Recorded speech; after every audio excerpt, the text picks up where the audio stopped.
My name is Dennis Gill with the Americans in Wartime Experience. Today's date is 29 August 2021, and I am at the Women's Memorial in Arlington County, Virginia, and I've got the pleasure of interviewing Celine Applegate. Yes. Now, if you could just tell us a little bit about yourself. Where did you grow up? Where were you born? That kind of thing.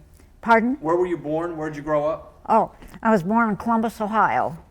And when I was 5 days before my 6th birthday, I remember vividly, we moved to the country in southern Ohio. So for 12 years, I grew up in southern Ohio. And at some point, you joined the Army? No, I've never been in the military. Never been in the military? No. What did you... Go ahead. Well, I was a high school graduate in 1944 in May, and in September I entered Mount Carmel School of Nursing and the Cadet Nurse Corps at the same time. And so I was in the United States Cadet Nurse Corps as a student nurse for 3 years. I graduated in 1947. And the last 5 months, my rotation was to, my affiliation was Nichols General VA Hospital in Louisville, Kentucky, which was a converted Army hospital, the barracks things with the 17 miles of corridors and all that. So there were 10 of us from my school class that were assigned there, and that was where I got acquainted with the VA service as far as the nursing aspect. Right. And so we were there as student nurses, and got experience there. Let me put that back on you. But that was what interested me in the VA nursing, because, of course, of the care that the veterans were getting. But that, and on looking back, not looking at the time then, but at looking back, that was only 2 years after the war ended, and so they were all the young veterans from the World War II that we were taking care of. Talk to us. What is the Cadet Nurse Corps? What is that? The Cadet Nurse Corps was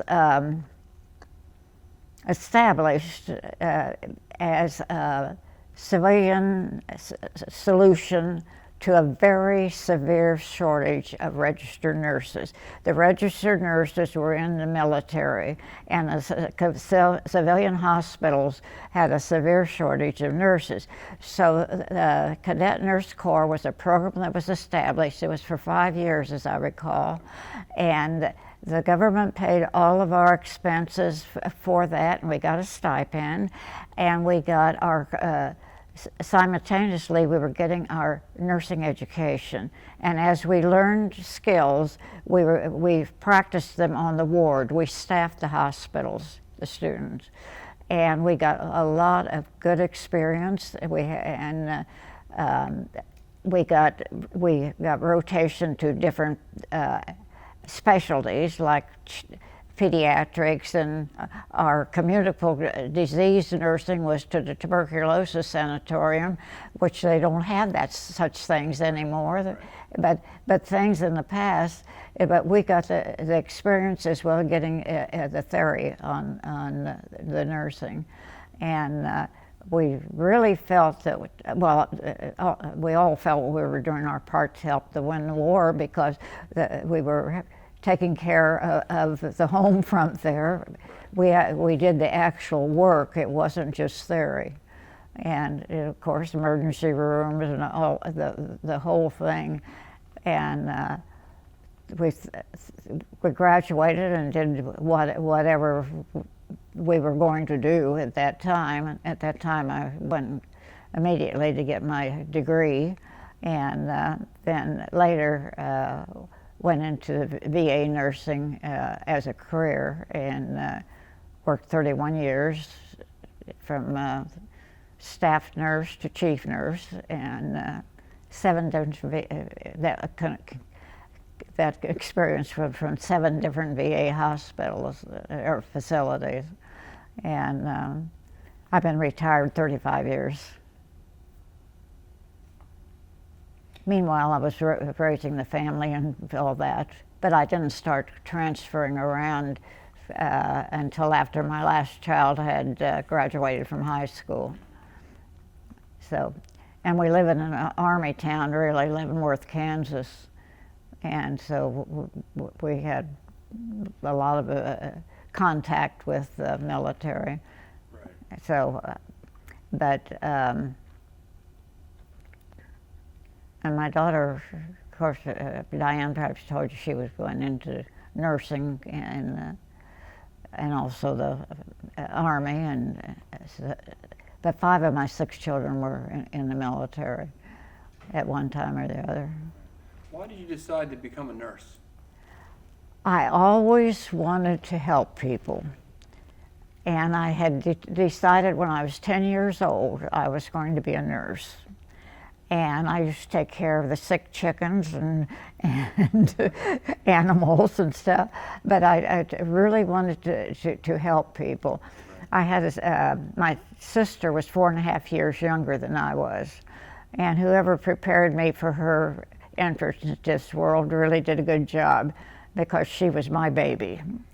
And I took care of her and all, and so I always wanted to help people. And so throughout grade school and high school, and the Cadet Nurse Corps truly made that dream come true a lot faster than it would have otherwise, if it ever could have otherwise. And it was a life-changing experience that not only did we benefit the civilian population and fulfill our dreams of helping people, but we also got something to carry with us for the rest of our lives that would support us and continue helping people. And it really is a wonderful profession, and I've thoroughly enjoyed every bit of it. We wouldn't have had the lives we had if it hadn't been for my being able to be in the Cadet Nurse Corps. So that it did fulfill the dream, and is still doing so. Well, why did you decide to work in veterans hospitals? Because veterans were the people that had been out there. Not only they had been there in World War I, fighting for our country. My father was a doughboy. He was in the American Expeditionary Forces in France for 13 months, and we were not in World War II very long. And I had different relatives that were in the military, from World War I. And in World War II, we were still fighting to help other people. So I really my experience in the VA as a cadet nurse, as I said, helping them and seeing the needs and what have you. And then when I entered totally as for a career, there were so many different phases and different categories of needs for the veterans. It wasn't just physical, it wasn't just mental, it wasn't just one thing. It wasn't that it was helping them help themselves. If they got injured, and the VA is helping the military as well, because these people had been in the military. But in rehab, the things that they had come up with to help these people who are severely injured, it makes you have a feeling of satisfaction that somebody is able to take care of themselves who would not have been able to do so before. Instead of having laying in a bed and not being able to do anything for yourself, and be helpless and be totally dependent on somebody else doing this and what have you.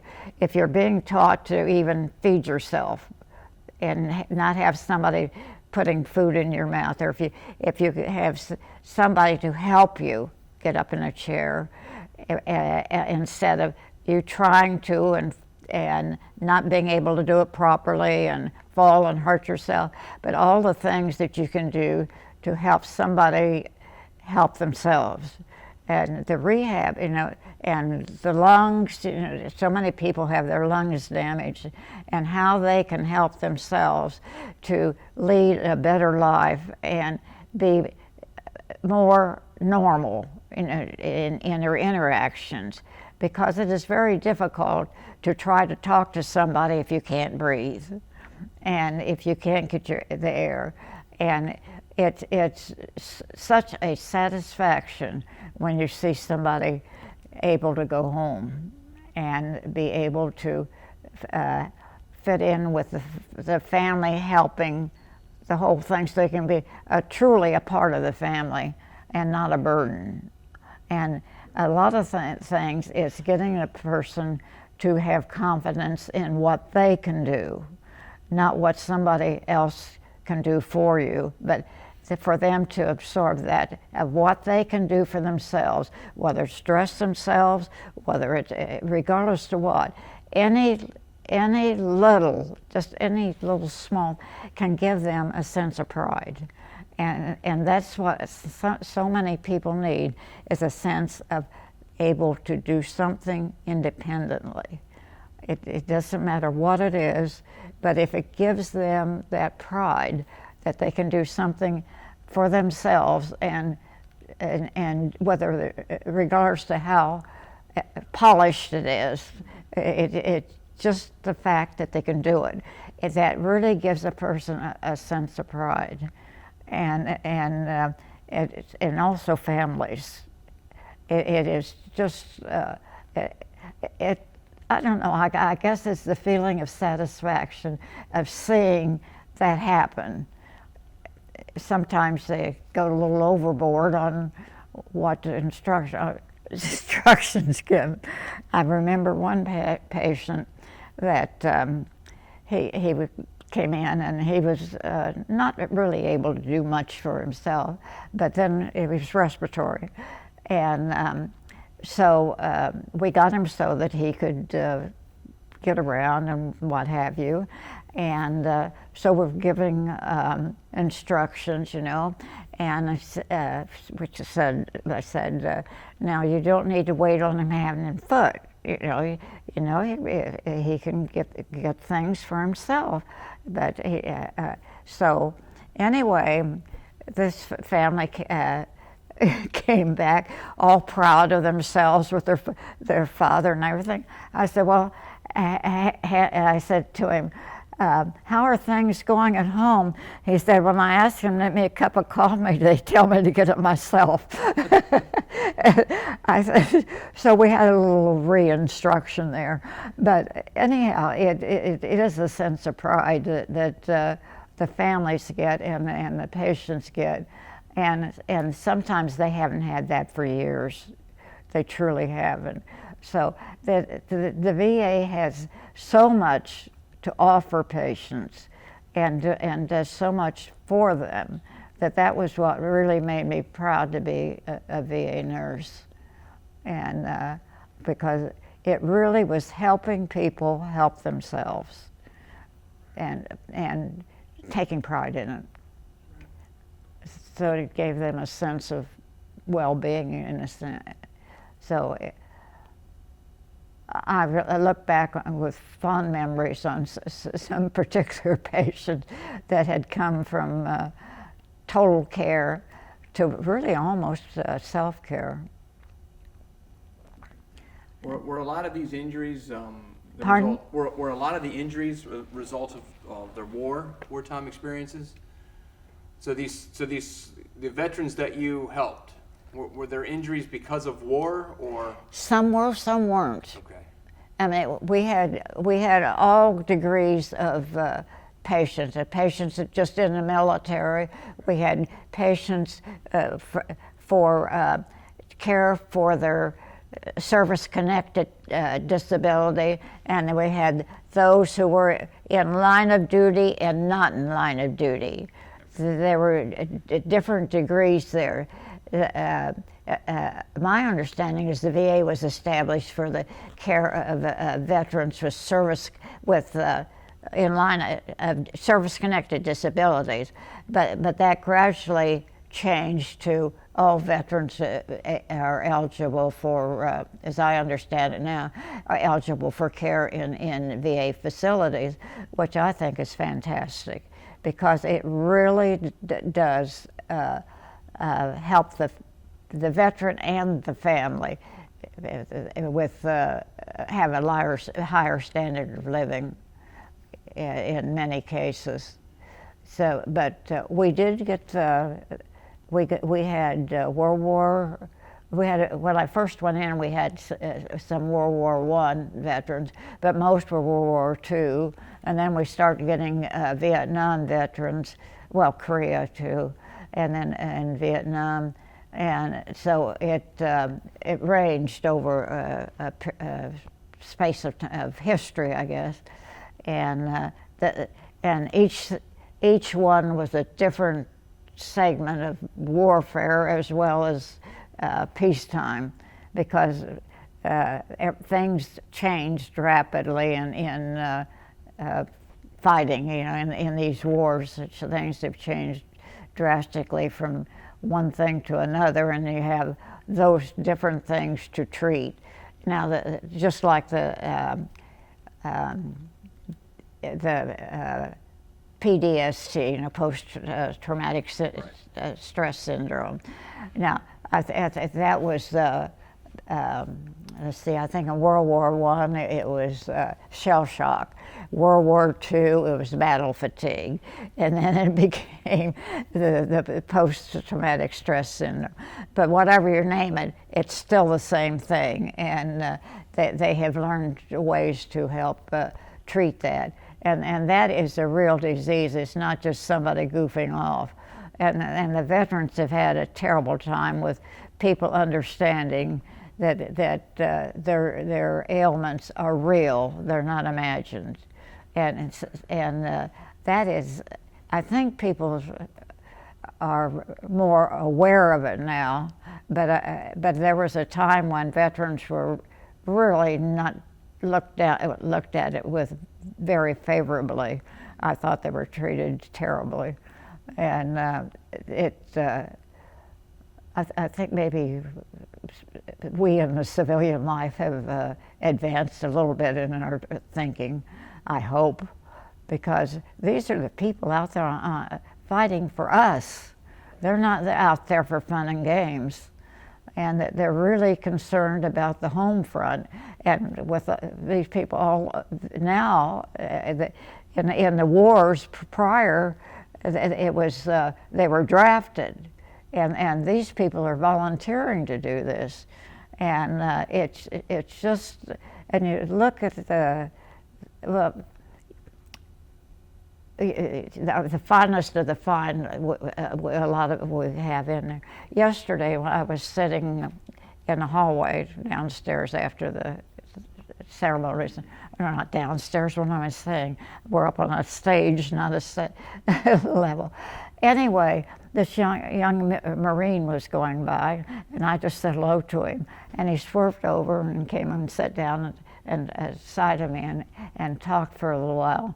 And it's just the young, you know, the pride of our youth, you know. And I thought, what a nice young man, and it just so nice. And I just really thought that was special that he came over and sat down the side of an old woman, and we really had a conversation.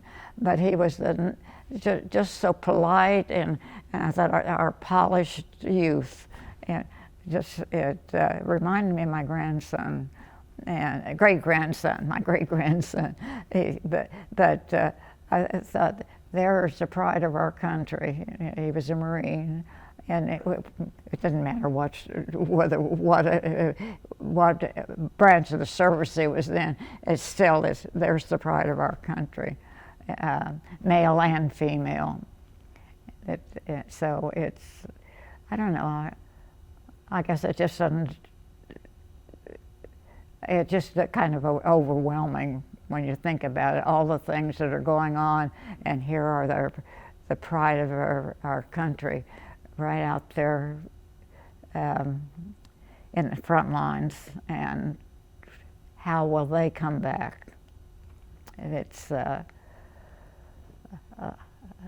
little rather deep thinking there, but anyhow, let's hope that things come back to peace on earth, as far as I'm concerned. Your daughter and your granddaughter both served. Pardon? I said your daughter and your granddaughter both served. How does that make you feel? Yes. That your family continues to serve? Yes, they definitely do, and I am so proud of both of them. And as I said, my oldest daughter, I was just so pleased when she got her degree. And I was really extremely pleased when she decided to become a nurse, because she has so much compassion and thoughtfulness and things for other people.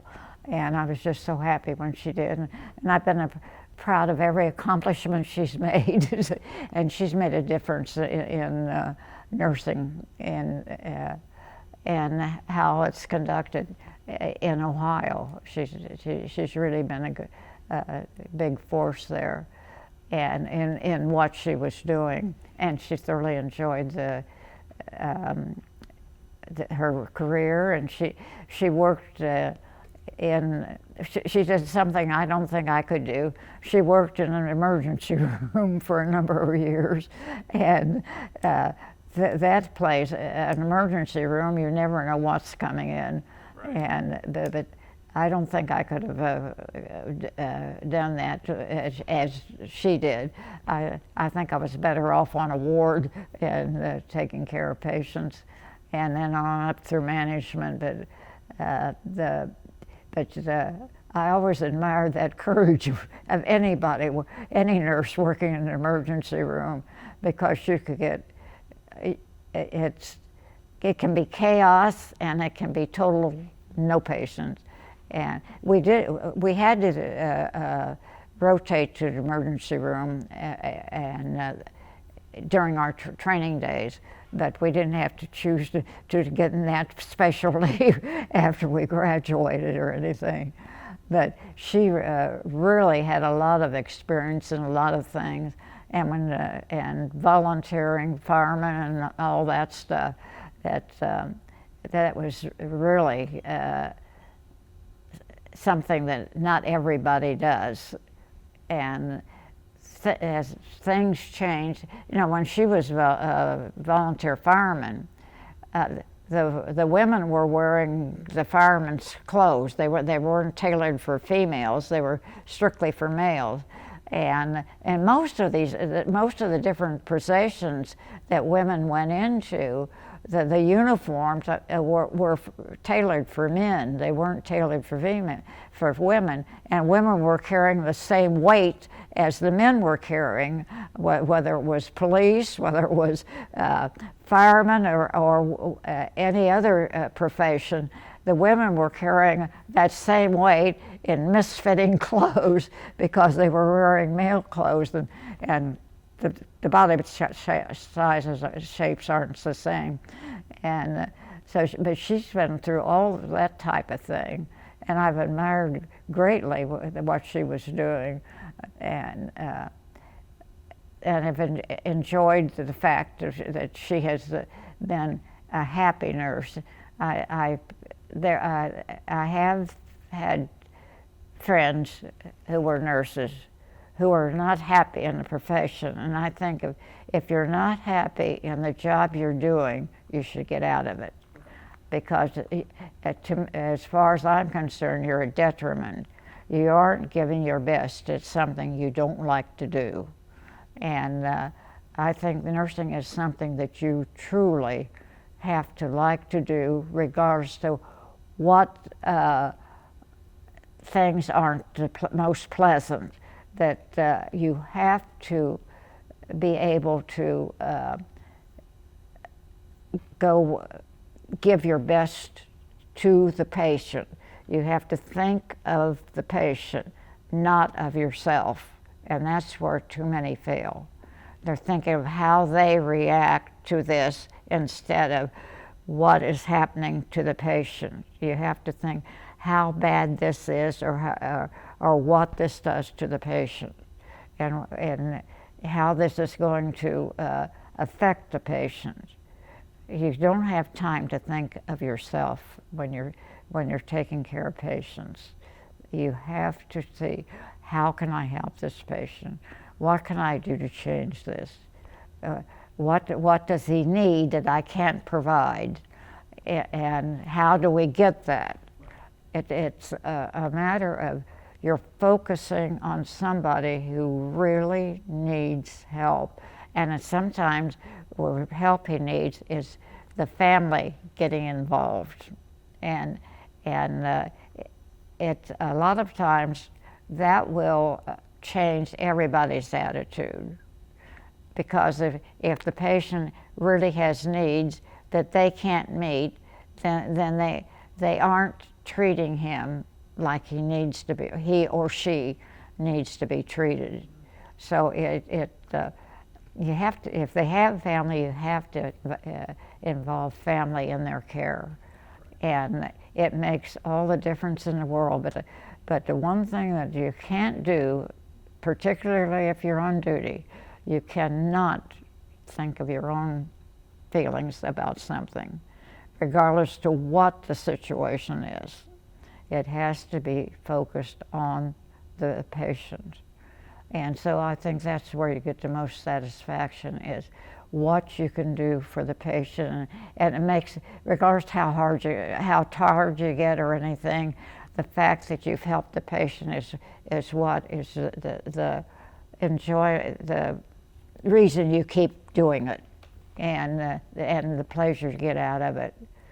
But I have, there have been a few times when some of my friends, I thought, and spoke, that they were unhappy and they shouldn't stay in it because they weren't doing the patient the best they had to offer, and they weren't doing themselves any good either.